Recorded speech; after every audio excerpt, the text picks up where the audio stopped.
Hi guys, welcome to Infinity Learning. So మనం next topic parliamentary form of government చూసుకుందాం, salient feature of Indian constitution లో. So వీడియోలోకి వెళ్ళే ముందు please subscribe my channel. Thank you. So parliamentary form of government next salient feature ఏంటంటే, చూడండి, constitution of India. మన Indian constitution parliamentary form ని adapt చేసుకుంది అనమాట. నాట్ లైక్ అమెరికన్ కాన్స్టిట్యూషన్ ఏంటంటే ప్రెసిడెన్షియల్ ఫామ్ ని అడాప్ట్ చేసుకుంది. మన India like British constitution parliamentary form ని అడాప్ట్ చేసుకుంది. సో పార్లమెంటరీ ఫామ్ లో లెగిస్లేటివ్ కి ఎగ్జిక్యూటివ్ కి రిలేషన్ ఉంటది అనమాట. రెండింటికి మధ్య కోఆపరేషన్ ఉంటది. ఓకే, లైక్ అమెరికాలోన సపరేషన్ ఆఫ్ పవర్ ఉంటది. మన దగ్గర ఏంటి, ఎగ్జిక్యూటివ్ లెగిస్లేటివ్ కి రెస్పాన్సిబుల్ గా ఉంటాడు. ఓకే, మన పార్లమెంటరీ ఫార్మ్ ఆఫ్ గవర్నమెంట్ ని also known as Westminster model or responsible government. Responsible government ఎందుకన్నాం, ఎందుకంటే ఎగ్జిక్యూటివ్ లెగిస్లేటివ్ కి రెస్పాన్సిబుల్ గా ఉంటది కాబట్టి. సో మన దగ్గర ministers either house of the member అయి ఉండొచ్చు, అయితే రాజ్యసభ లేకపోతే లోక్సభ అయి ఉండాలి. ఓకే, సో క్యాబినెట్ గవర్నమెంట్ కూడా అంటాం. Features of parliamentary government in India చూడండి. Presence of nominal and real executive అన్నాడు. నామినల్ హెడ్ ఎవరు ఇక్కడ? Nominal head is president or real executive is prime minister. Majority party rule. మన దగ్గర majority party, so 50% కన్నా ఎక్కువ ఓట్ రావాలి. వాళ్ళే కదా గవర్నమెంట్ ని ఫామ్ చేసేది. ఓకే, నెక్స్ట్ చూద్దాం.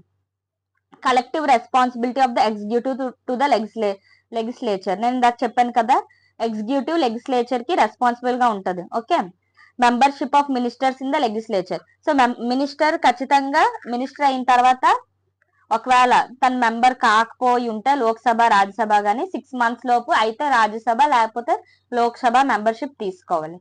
సో మన దగ్గర ministers either Lok Sabha either Rajya Sabha member అయి ఉండొచ్చు. Next, leadership of prime minister or chief minister. So మన దగ్గర లీడర్షిప్ ఎవరు?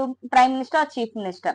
యాక్చువల్ గా మినిస్టర్ వైజ్ గా ప్రైమ్ మినిస్టర్ కూడా అంతే ఇంపార్టెన్స్ ఉంది కాన్స్టిట్యూషన్ లో, కానీ as per the rule or order మన పాతకాలం నుంచి ప్రైమ్ మినిస్టర్ కి ఎక్కువ ఇంపార్టెన్స్, అదే ప్రైమ్ మినిస్టర్ కి ఎక్కువ పవర్స్ ఉంటాయి అన్నమాట. Dissolution of the lower house. So lower house ని మనం డిజాల్వ్ చేస్తాం, కానీ రాజ్యసభ ఎప్పుడైనా డిజాల్వ్ అవుతుందా? అవ్వదు. సో రాజ్యసభ సెషన్స్ ఎప్పుడు నడుస్తూనే ఉంటాయి. అలా లోక్సభ మాత్రం డిజాల్వ్ అవుతూ ఉంటది. 3 months కి ఒకసారి అసెంబ్లీ సెషన్స్ అవుతూ ఉంటాయి కదా, 6 months లో 2 times అవ్వాలి మినిమం. సో నెక్స్ట్ చూడండి, difference between British parliamentary system. So మన ఇండియన్ పార్లమెంటరీకి బ్రిటిష్ పార్లమెంటరీకి డిఫరెన్స్ ఏంటి? అక్కడ హెడ్, నామినల్ హెడ్ అనేది మోనార్క్ ఉంటాడు. మన దగ్గర మనం ఎలక్ట్ చేస్తాం కదా ప్రెసిడెంట్ ని కూడా, ఐదర్ అదే సింగిల్ ట్రాన్స్ఫరబుల్ ఓట్ ద్వారా, కానీ అది కూడా మన రిప్రజెంటేటివ్స్ మన ప్రెసిడెంట్ ని ఎంచుకుంటారనమాట. సో అన్లైక్ బ్రిటిష్ లో ఏంటి, అక్కడ ఇంగ్లాండ్ లో ఏంటి, ఇంగ్లాండ్ లో క్వీన్ ఉంటుంది. సో అది హెరిడిటీ, అక్కడ నామినల్ హెడ్ అనేది హెరిడిటీ. సో అది చెప్పండి. నెక్స్ట్ చూడండి, synthesis of parliamentary sovereignty and judicial supremacy. So మన దగ్గర ఏంటి, పార్లమెంట్ కూడా ఇండిపెండెంట్ గా తన వర్క్ అది చేసుకుంటా. అండ్ సేమ్ లైక్ జ్యుడిషియల్ పైన కూడా పార్లమెంటరీది అదే ఎటువంటి హస్తక్షేపం లేకుండా జ్యుడిషియరీ సిస్టమ్ అనేది కూడా మన దగ్గర ఇండిపెండెంట్ అండ్ సుప్రీం కూడా. So sovereignty of parliament associate with British parliament. Principle of judicial supremacy link to the American supreme court. So like American supreme court, మన జ్యుడిషియల్ సిస్టమ్ కూడా independent. Or like British parliament, మన parliament British parliament తో same. మన British parliament ఎలా work చేస్తుందో అలాగే మన Indian parliament కూడా వర్క్ చేస్తుంది. జ్యుడిషియల్ రివ్యూ ఇన్ ఇండియా చూడండి. సో జ్యుడిషియల్ రివ్యూ అనేది మన దగ్గర లైక్ బ్రిటిష్ సిస్టమ్ అన్నమాట, కాకపోతే యుఎస్ కన్నా నేరోవర్ గా ఉంటుంది. ఎందుకంటే American constitution due process of లా ని ఇచ్చేస్తుంది అనమాట, డ్యూ ప్రాసెస్ ఆఫ్ లా ని ఫాలో అవుతుంది. ఇండియన్ కాన్స్టిట్యూషన్ ఏమో ప్రొసీజర్ ఎస్టాబ్లిష్డ్ బై లా ని ఫాలో అవుతుంది. So what is the difference between due process and procedure established by law? Procedure established law అంటే ఇప్పుడు ఒక వర్క్ అనేది యాజ్ పర్ రూల్ జరిగిందా లేదా, అంటే ఇప్పుడు సపోజ్ ఇప్పుడు గవర్నమెంట్ ఒక యాక్ట్ తీసుకొచ్చింది. ఆ యాక్ట్ ఎలా తీసుకొస్తుంది, ఆ యాక్ట్ ఆ బిల్ అనేది యాక్ట్ కి ఎలా వద్ది, ఐదర్ లెజిస్లేటివ్ ఆర్ రాజ్యసభలో మనం ప్రపోజ్ చేస్తాం ముందు, అది మళ్ళీ బోత్ ద హౌస్ నుంచి పాస్ అయ్యి ప్రెసిడెంట్ సైన్ అయితే అప్పుడు అది యాక్ట్ గా మారుతుంది. అదేంటి, ఒక మనం ప్రొసీజర్ గా వెళ్తున్నాం అంతే కదా, అదే మన కాన్స్టిట్యూషన్ లో మెన్షన్ చేసినట్టు ఆ ప్రొసీజర్ లో వెళ్తున్నాం. అదే ఆ యాక్ట్ అయితే ఎవరైతే ఫామ్ చేస్తున్నారో అది కూడా ఎవరికైతే అధికారం ఉందో వాళ్ళు ఫామ్ చేస్తున్నారా లేదా, అంటే అన్ని రూల్స్ అండ్ రెగ్యులేషన్ గా అవుతున్నాయా లేదా, అది చూసేది procedure established by law. Due process of law ఏంటి? డ్యూ ప్రాసెస్ ఆఫ్ లా అంటే అసలు ఇంతకీ యాక్ట్ ఎంత వరకు కరెక్ట్, అసలు అది కరెక్టా కాదా అది చూస్తుంది. సో ఇదేంటంటే గుడ్డిగా ఫాలో అయిపోవడం అనమాట. As per constitution as per rule ప్రకారంగా ఏంటి జరుగుతుందా లేదా, ఆ విధంగా లేదా, లేకపోతే ఒక పోలీస్ ఉన్నాడు, తన వర్క్ తను ఏ విధంగా చేసుకుంటున్నారు, యాజ్ ప్రకారం తన డ్యూటీ రోల్ ప్రకారం చేస్తున్నాడా, లేకపోతే తన సొంతంగా ఏమైనా చేస్తున్నాడు, అది. ఇప్పుడు డ్యూ ప్రాసెస్ ఆఫ్ లా అంటే మైండ్ ఇచ్చేసి అది ఎంతవరకు కరెక్ట్, అది ఎంతవరకు true and fair, just and fair అనేది చూస్తుంది అనమాట. సో మన ఇండియన్ జ్యుడిషియల్ సిస్టమ్ కూడా నెమ్మదిగా ప్రొసీజర్ ఎస్టాబ్లిష్డ్ బై లా నుంచి డ్యూ ప్రాసెస్ ఆఫ్ లా వైపు ఎవాల్వ్ అవుతుంది అనమాట. సో ఇక్కడ బ్రాడర్ థింకింగ్ ఉంటుంది అనమాట due process of Lalo. Okay, so ఇదే ఏంటి, మనకి మినర్వా మిల్ కేసు నుంచే మనం డ్యూ ప్రాసెస్ ఆఫ్ లా కి నెమ్మదిగా అడుగు వేస్తున్నాం అనమాట. ఓకే, సో నెక్స్ట్ చూద్దాం Indian constitutional synthesis. a balance between British parliamentary, చూడండి a balance Indian constitutional synthesis చూడండి, a balance between British parliamentary sovereignty and American judicial supremacy. Supreme Court can declare parliamentary laws unconstitutional through judicial review. Parliament can amend a major portion of constitution through its constituent power. చూడండి ఇక్కడ supreme లా authority ఏంటి చూడండి, ఒకవేళ constitution గాని ఏమైనా act తీసుకొస్తే ఆ act అనేది యాజ్ పర్ కాన్స్టిట్యూషన్ లేదనుకోండి, ఆ యాక్ట్ ని సుప్రీం కోర్ట్ దగ్గర జుడిషియల్ రివ్యూ పవర్ ఉంది. ఆ పవర్ తో దాన్ని ఒకవేళ అది యాజ్ పర్ కాన్స్టిట్యూషన్ కాకపోతే దాన్ని నల్ అండ్ వాయిడ్ గా డిక్లేర్ చేయొచ్చు. అదే విధంగా పార్లమెంట్ దగ్గర ఏం పవర్ ఉంది, ఏవైనా అమెండ్ చేసే పవర్ ఉంది. ఏదైనా యాక్ట్స్ ని అమెండ్ చేసే పవర్ పార్లమెంట్ కు ఉంది. సో ఇక్కడ దేని ఇండిపెండెన్స్ దానికి ఉంది అనమాట. నెక్స్ట్ చూడండి integrated and independent judiciary. So మన ఇండియాలో జ్యుడిషియరీ అనేది ఇండిపెండెంట్ అనమాట. సో ఏ విధంగా ఇండిపెండెంట్ చూడండి, మన దగ్గర ఇంటిగ్రేటెడ్ అన్నాడు. ఇంటిగ్రేటెడ్ అంటే ఒక హైరార్కీ. ఇక్కడ అపెక్స్ కోర్ట్ ఏంటి, అన్నిటికన్నా సుప్రీం కోర్ట్ కదా, సుప్రీం కోర్ట్ అపెక్స్ అంటే ద హైయెస్ట్ కోర్ట్ ఏంటి మన ఇండియాలో, సుప్రీం కోర్ట్ కదా. సుప్రీం కోర్ట్ కింద హైకోర్ట్ కింద వాటి సబార్డినేట్ కోర్ట్స్. సో ఒక చైన్ సిస్టమ్ ఫాలో అవుతుంది. ఒకే రూల్స్ అండ్ రెగ్యులేషన్ అన్ని కోర్ట్స్ పైన ఫాలో అవుతుంది అనమాట. సో అది ఇంటిగ్రేటెడ్ సిస్టమ్ అంటాం దాన్ని. ఎన్ఫోర్స్మెంట్ ఆఫ్ లా చూడండి, single system of court enforced both the centre and state laws. So ఒకేలాంటి లాస్ మనకి ఎన్ఫోర్స్ అవుతాయి either state or either centre లో. ఓకే, ఇప్పుడు యుఎస్ఏ లో చూడండి ఫెడరల్ లాస్ అనేవి ఫెడరల్ జ్యుడిషియరీ, స్టేట్ లాకి స్టేట్ అంటే ఒక్కొక్క స్టేట్ కి ఒక్కొక్క జ్యుడిషియరీ ఉంటుంది. మళ్ళీ ఫెడరల్ గా అంటే ఐక్యమత్యంగా అన్ని స్టేట్స్ కి, అది సెంట్రల్ లెవెల్లో ఒకలా ఉంటుంది. కానీ మన ఇండియాలో అలా కాదు, స్టేట్ నుంచి సెంటర్ వరకు ఒకే లాస్ ఫాలో అవుతాం. సుప్రీం కోర్ట్ రోల్ చూడండి, supreme court role federal court, highest appeal court, guardian of fundamental rights and constitution. అంతే కదా, మన సుప్రీం కోర్ట్ ఏంటి, కాన్స్టిట్యూషన్ కి like security guard, he is the guardian of fundamental right. Okay, so ఇదే మనకి హైయెస్ట్ అపీల్ కోర్ట్ కదా, హైయెస్ట్ కోర్ట్ ఏంటి సుప్రీం కోర్ట్. నెక్స్ట్ చూడండి provision of independence. Supreme court ఏ విధంగా ఇండిపెండెంట్ గా ఉంది ఇక్కడ చెప్తున్నారు చూడండి, security of tenure of judges, fix service condition. So okay, next చూడండి సుప్రీం కోర్ట్ కి ఎక్కడి నుంచి వస్తాయి expenses, consolidate fund of India, వాళ్ళ సాలరీస్ కానీ ఏదైనా సరే కన్సాలిడేట్ ఫండ్ ఆఫ్ ఇండియా నుంచి వస్తాయి. Provision on discussing judge conduct in legislature. So legislative అసెంబ్లీలో జడ్జెస్ కోసం అదే కోర్ట్ దానికోసం ఏమీ మాట్లాడకూడదు. వాళ్ళు పనిచేసే థీమ్ గానీ మనం మాట్లాడు. Ban on practice after retirement తర్వాత వాళ్ళు ప్రాక్టీస్ చేయడానికి లేదు. ఏ కోర్ట్స్ లో వాళ్ళు ప్రాక్టీస్ చేయకూడదు.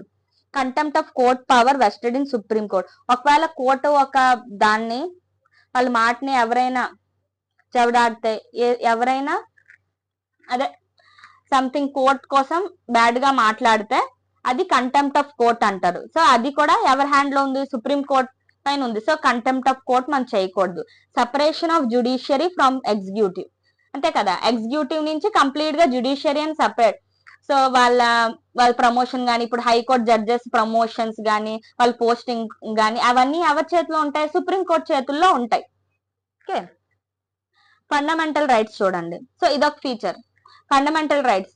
సో మన ఇండియన్ కాన్స్టిట్యూషన్ లో ఎవరు ఇది హాని అవ్వకుండా, ఎవరు ఇండిపెండెన్స్ హాని అవ్వకుండా ఫండమెంటల్ రైట్స్ అనేది తీసుకొచ్చింది అనమాట. చూడండి, right to equality, right to freedom, right against explanation, right to freedom of religion, cultural and educational right to constitutional remedies. Right to constitutional remedies తెలిసిందే కదా. ఈ 6 రైట్స్ పైన మనకి ఎప్పుడైనా సరే ఏదైనా ఇబ్బంది వస్తే మనం రిట్ పిటిషన్ వేయొచ్చు అనమాట. రిట్స్ తెలుసు కదా. సో అది రైట్ టు కాన్స్టిట్యూషనల్ రెమెడీస్ కింద వస్తుంది. సో కొన్ని మనకు మౌలిక అధికారాలు ఉన్నాయి, అది ఇందులో ఈ ఫండమెంటల్ రైట్స్ కింద వస్తుంది. ఫండమెంటల్ రైట్స్ అంటే మౌలిక అధికారం కదా, బేసిక్ రైట్స్. ఇవి ఇండియన్స్ కి ఉండాల్సిన బేసిక్ రైట్స్ అనేసి. ఒరిజినల్ ఫండమెంటల్ రైట్స్ లో చూడండి, మనకి రైట్ టు ప్రాపర్టీ యాక్ట్ తీస్తారు ఆర్టికల్ 31 లో. Okay, so purpose of fundamental rights ఏంటి? Promote political democracy, limit. So ఇదేంటి ఫండమెంటల్ రైట్స్ మెయిన్ పని ఏం చేస్తుంది? లిమిట్ ఎగ్జిక్యూటివ్ టైనరీ అండ్ ఆర్బిటరీ లాస్. గవర్నమెంట్ ని రెస్ట్రిక్ట్ చేస్తుంది. ఓకే, ఓవర్ గా ఇవ్వకుండా గవర్నమెంట్ ని రెస్ట్రిక్ట్ చేస్తుంది, గవర్నమెంట్ పవర్ ని రెస్ట్రిక్ట్ చేస్తుంది. సో గవర్నమెంట్ పవర్స్ ని మిస్యూజ్ చేయకుండా గవర్నమెంట్ పవర్స్ ని రెస్ట్రిక్ట్ చేస్తుంది అనమాట. Enforceable by courts and justiciable in nature, అంతే కదా. ఫండమెంటల్ రైట్స్ అనేవి జస్టిసబుల్. నెక్స్ట్ చూడండి, ఫండమెంటల్ రైట్స్ యాక్చువల్ గా అబ్సల్యూటా? కాదు. ఫండమెంటల్ రైట్స్ కూడా that is qualified rights. So it is not absolute or permanent. Okay, emergency టైంలో ఫండమెంటల్ రైట్స్ ఓన్లీ 20-21 తప్ప మిగిలినవన్నీ చేయొచ్చు అనమాట, రెస్ట్రిక్ట్ చేయొచ్చు. ఆ టైంలో ఫండమెంటల్ రైట్స్ పనిచేయవు. సో ఫ్రీడమ్ ఆఫ్, ఇప్పుడు fundamental rights they are sacrosanct and that are not they are not permanent and they are also not absolute అన్నమాట. సో ఇప్పుడు మనకు ఫ్రీడమ్ ఆఫ్ స్పీచ్ అనేసి మనం నచ్చినట్టు మాట్లాడి, ఇప్పుడు ఒక క్రౌడ్ ని యాజిటేట్ చేసే విధంగా మనం మాట్లాడకూడదు కదా. లేకపోతే మన ఇండియా ఒక సెక్యూరిటీ, ఇప్పుడు కొన్ని సెక్యూరిటీ విషయాల్లో నచ్చినట్టు మనం మాట్లాడితే ఇండియా ఇప్పుడు మిలిటరీ ఫోర్సెస్ అవన్నీ ఉంటాయి, వాళ్ళకి ఫ్రీడమ్ ఆఫ్ స్పీచ్ నుంచి వాళ్ళకి ఫ్రీడమ్ ఆఫ్ స్పీచ్ లేదు అంటే కొన్ని విషయాలు ఉంటాయి, అందరికి చెప్పుకోకూడదు. ఇండియా సెక్యూరిటీ ఒక దృష్టిలో పెట్టుకొని కొన్ని బయటికి చెప్పుకోరు. సో ఆ విధంగా మనకి ఏ రైట్ కూడా అబ్సల్యూట్ రైట్ కాదనమాట. సో నెక్స్ట్ చూద్దాం, directive principle of state policy అన్నాడు. So directive principle of state policy అంటే ఏంటి? మన ఇండియాని అంటే సోషల్ గా డెవలప్ చేయాలనేసి డైరెక్టివ్ ప్రిన్సిపల్ ఆఫ్ పాలసీ ఇక్కడ మాటలోనే అన్నాడు. చూడండి, ఏవైనా నెక్స్ట్ గవర్నమెంట్ పాలసీస్ ఏమైనా తీసుకొస్తే, కొత్తగా యాక్ట్ చేస్తే, డైరెక్టివ్ ప్రిన్సిపల్ పాలసీని దృష్టిలో పెట్టుకొని ఆ యాక్ట్స్ ని ఫామ్ చేయాలన్నమాట. ఓకే, సో దీన్ని చూడండి, termed a novel feature by doctor Ambedkar 3 categories. ఇందులో 3 కేటగిరీస్ ఉన్నాయి, socialist, Gandhian, liberal, intellectual. Okay, so దీని మెయిన్ ఎయిమ్ ఏంటి? To promote social and economic democracy, establish a welfare state. Welfare state కోసం directive principle of state పాలసీని తీసుకొచ్చారనమాట. But they are not justiciable. ఇవి మాకు so మనం ఏ court, it is not justiciable అనమాట. మనం ఏ కోర్టులో కూడా మన డైరెక్టివ్ ప్రిన్సిపల్ నాకు వైలేట్ అయ్యిందనేసి మనం ఏ కోర్టులో కూడా మనం దాన్ని క్లెయిమ్ చేయలేమన్నమాట. సో అది it is not justiciable in nature. Enforceability, అదే కదా ఇక్కడ చెప్పాడు. ఫండమెంటల్ డ్యూటీస్ చూడండి. యాక్చువల్ గా ఇది ఒరిజినల్ కాన్స్టిట్యూషన్ లో లేదు. ఇది ఇంటర్నల్ ఎమర్జెన్సీ టైంలో 42nd కాన్స్టిట్యూషన్ అమెండ్మెంట్ యాక్ట్ ద్వారా ఓకే స్వర్ణ సింగ్ కమిటీ రికమెండేషన్ తో ఈ ఫండమెంటల్ డ్యూటీస్ అనేది యాడ్ చేశారనమాట. సో మనకు రైట్స్ ఉన్నప్పుడు మన సిటిజన్స్ కి డ్యూటీస్ ఏంటో కూడా తెలియాలి కదా. So fundamental duties for citizens, but it is also not అదే దీనికి డ్యూటీస్ అయితే ఉన్నాయి, కానీ ఇది డిసబే చేస్తే దీనికి పనిష్మెంట్స్ అనేవి లేవన్నమాట. సో ఇది ఎక్కడ ఉంది? పార్ట్ 4A ఆర్టికల్ 51A లో 11 ఫండమెంటల్ డ్యూటీస్ ఉన్నాయి. ఓకే, సో ఇదేంటి? Respect of constitution, national flag అని నేషనల్ యాంథమ్ కి రెస్పెక్ట్ చేయాలి, protecting the sovereignty, unity, integrity of the country, okay environment ని కాపాడాలి. ఇవన్నీ ఫండమెంటల్ డ్యూటీస్ లో వస్తాయి అన్నమాట. Brotherhood, preserve the rich heritage and composite culture.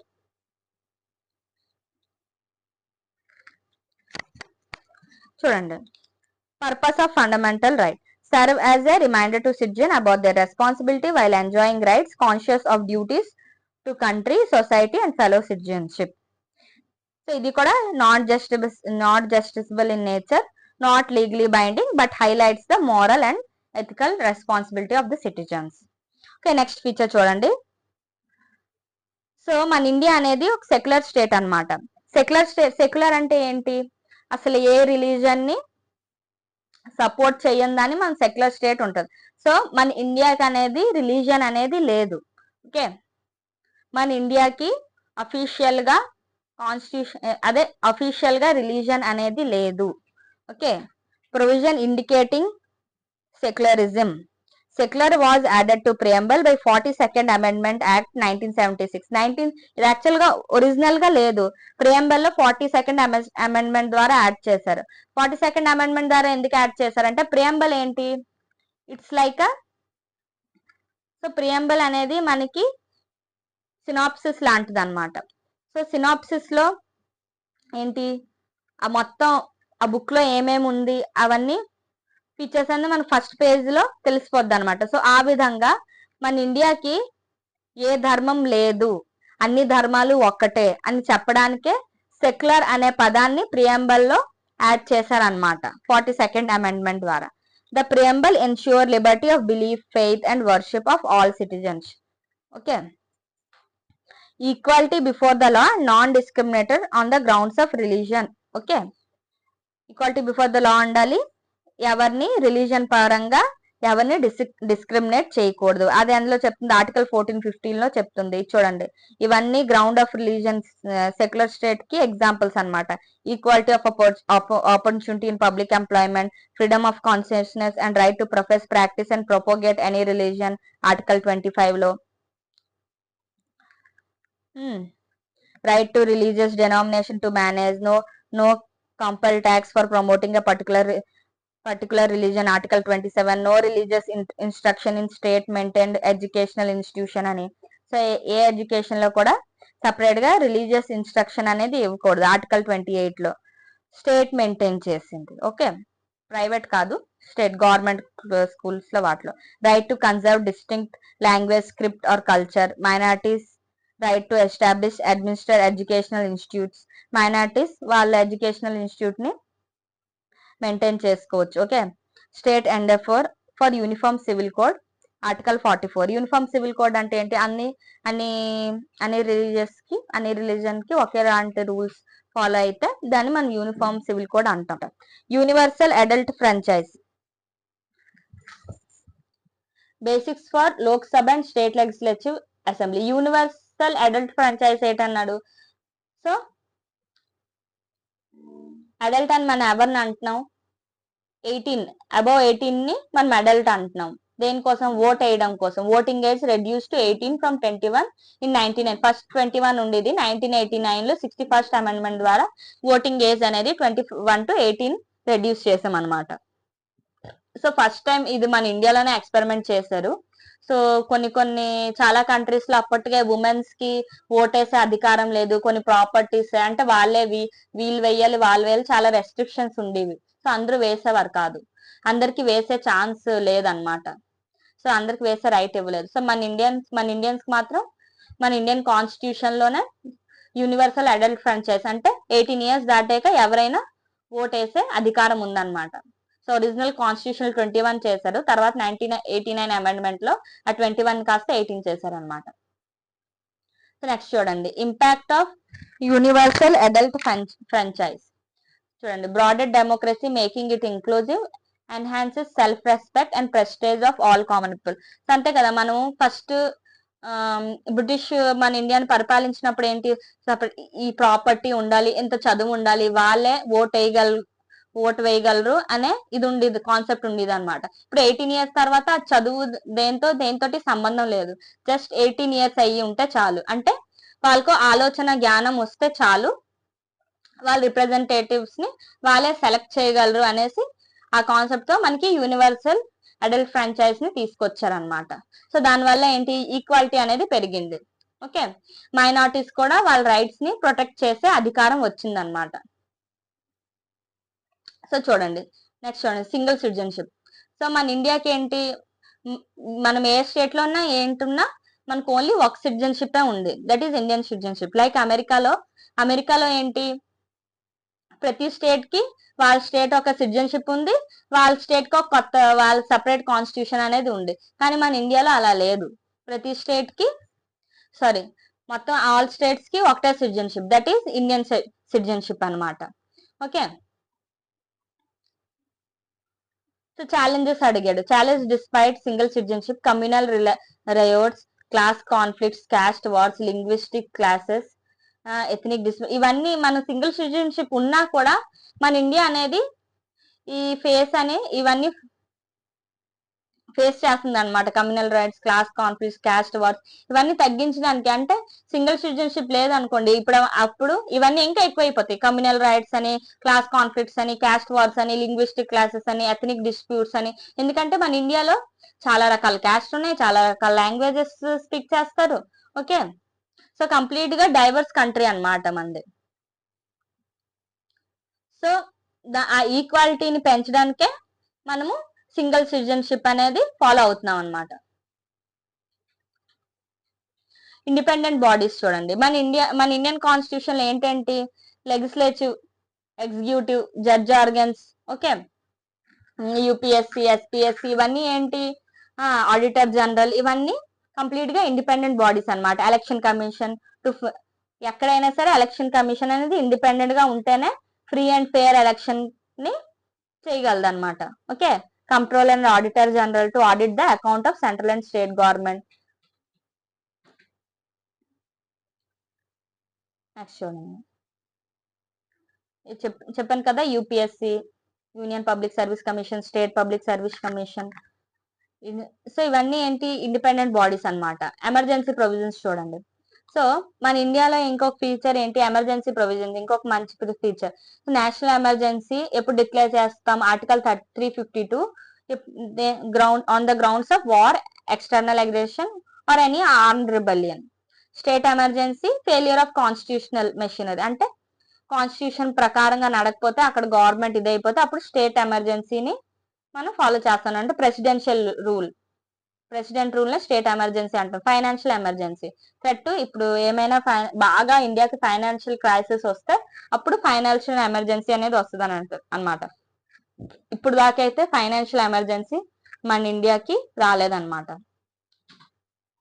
So central government power చూద్దాం ఎమర్జెన్సీ టైంలో. All power during an emergency ఏంటి, సెంట్రల్ గవర్నమెంట్ అని ఫుల్ పవర్ఫుల్ లోకి వచ్చేస్తుంది అనమాట. పవర్ అంతా సెంట్రల్ గవర్నమెంట్ చేతిలో ఉంటుంది. ఎందుకంటే ఎమర్జెన్సీ టైంలో ఆటోమేటిక్ గా స్టేట్ నుంచి సెంట్రల్ కి పవర్ వచ్చేస్తుంది అనమాట. సో సెంట్రల్ ఏం చెప్తే అదే ఫాలో అవ్వాలి. State comes under the total control of central.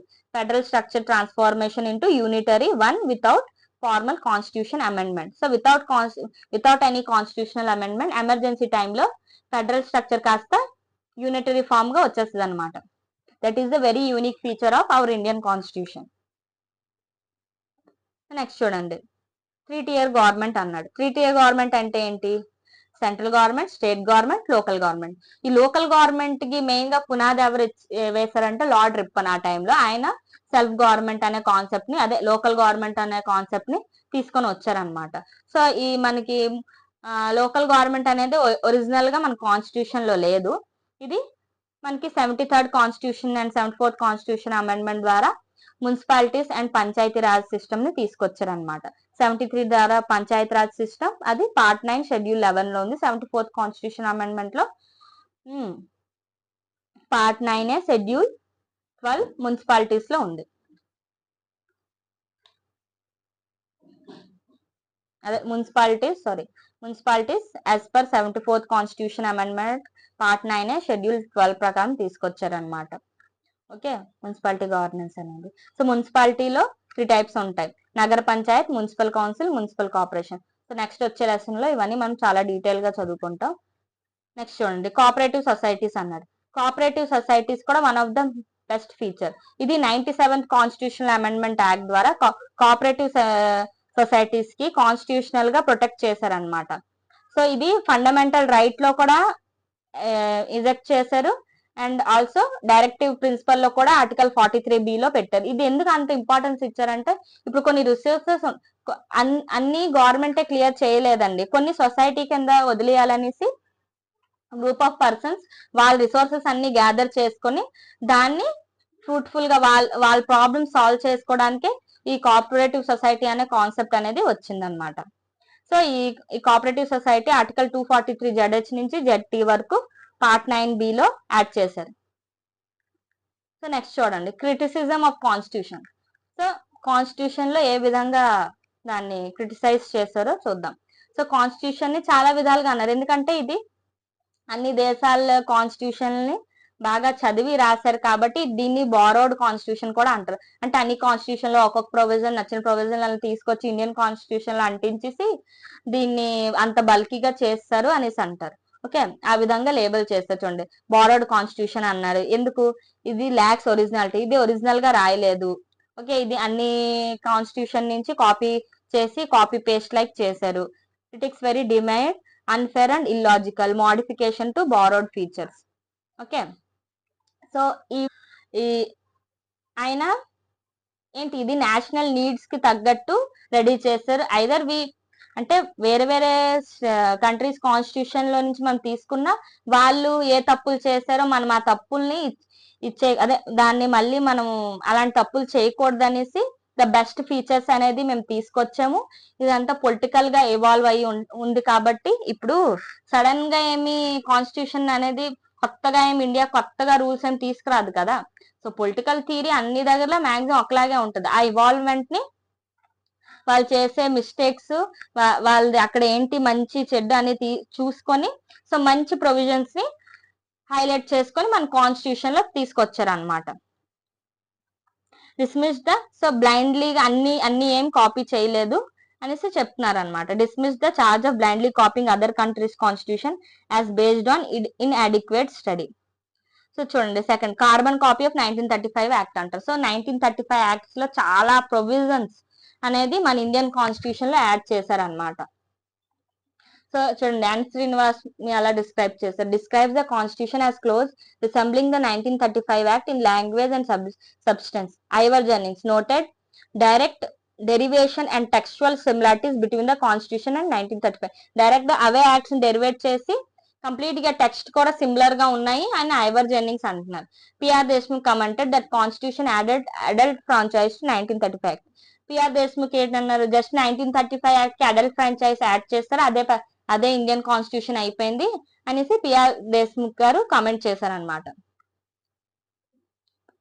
So doctor BR Ambedkar ఏ విధంగా డిఫెండ్ చేశారో చూడండి. Defended the borrowing emphasizing the fundamental constitution ideas are not patentable. So fundamental constitutional idea అనేది పేటెంట్ కాదు, అది ఎవరి పేటెంట్ రైట్ కాదు.